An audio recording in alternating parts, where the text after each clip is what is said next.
ఆంధ్రప్రదేశ్ను పెట్టుబడుల దిశను మార్చే చారిత్రాత్మక వేదికగా విశాఖ సిఐఐ సమ్మిట్ జరిగిందని టీడీపీ పల్నాడు జిల్లా అధ్యక్షులు కొమ్మాలపాటి శ్రీధర్ అన్నారు. ఎన్డీఏ ప్రభుత్వం ఏర్పడిన తరువాత కేవలం 17 నెలల్లోనే రాష్ట్రంలో పెట్టుబడుల ప్రవాహం మొదలైందని చెప్పారు.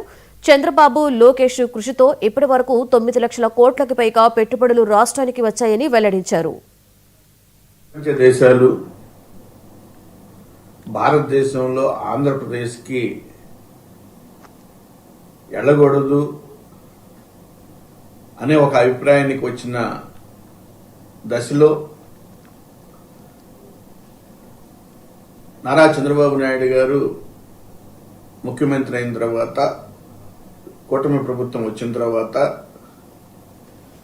ఆంధ్రప్రదేశ్లో ఐటీ శాఖ మంత్రిగా పరిశ్రమలు నారా లోకేష్ బాబు గారు బాధ్యతలు తీసుకున్న తర్వాత ఏదైతే యువతకి మరి ఆ రోజు ప్రామిస్ చేశారో 20 లక్షల ఉద్యోగాలని ఇచ్చే బాధ్యత కూటమి ప్రభుత్వం తీసుకుంటుంది, నేను తీసుకుంటాను అని లోకేష్ బాబు గారు ఆ రోజు స్పష్టంగా తెలియజేశారు. 20 లక్షల ఉద్యోగాలు రావాలంటే అది తేలికైన అంశం కాదు. మరి దానికోసం అనేక విధాలుగా దేశాలు తిరిగారు.